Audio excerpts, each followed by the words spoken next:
ara us el gravo en català, perquè sé que alguns potser us costaria molt en anglès. Mireu, aquesta és l'activitat que us proposo perquè la comenceu ara per Setmana Santa, si voleu, però l'haureu d'entregar passat Setmana Santa, ja tindreu temps i dubtes. Es diu I have a human. I com veieu, sí, és la meva gata, que ja la coneixeu, aquesta sóc jo, i després la gata ha escrit una descripció meva. Us la llegiu bé, sí? Aquí teniu un enllaç en un mapa, en un mind map, amb tot de vocabulari, i les estructures, per exemple, physical description, he is or she is, val? Això es pot anar molt bé per veure com funciona. I després tornem aquí, aneu a baix, ja veieu que us he ficat en diferents colors els temes. Aquí hi ha unes traduccions, us ho mireu bé, she is, ella és, val? Diferents maneres de dir love, like, don't like, us ho mireu bé, està traduït. I això són aquells quadres que ja sabeu que comencem per aquí i anem cap allà. Sí? Començo per la part rosa i me'n vaig cap al blau. She is 10 years old. He has got blonde hair. Sí? Després,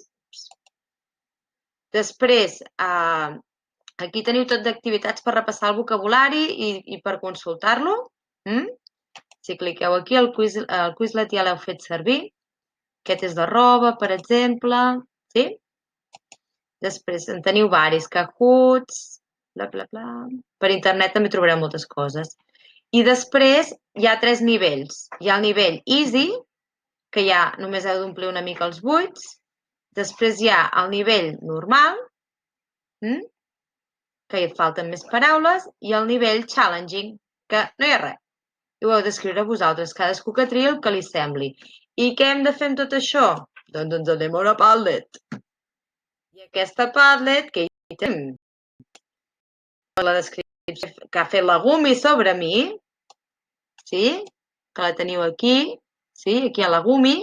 I després, dues coses, no es pot fer en el mateix post, Després, graveu, us entreneu superbé el text que hagueu fet, sí?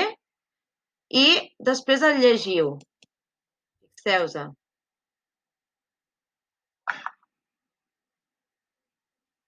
Escolteu.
Doncs molt bé, ja teniu tutorials per posar Padlets i tot. Espero que us hagi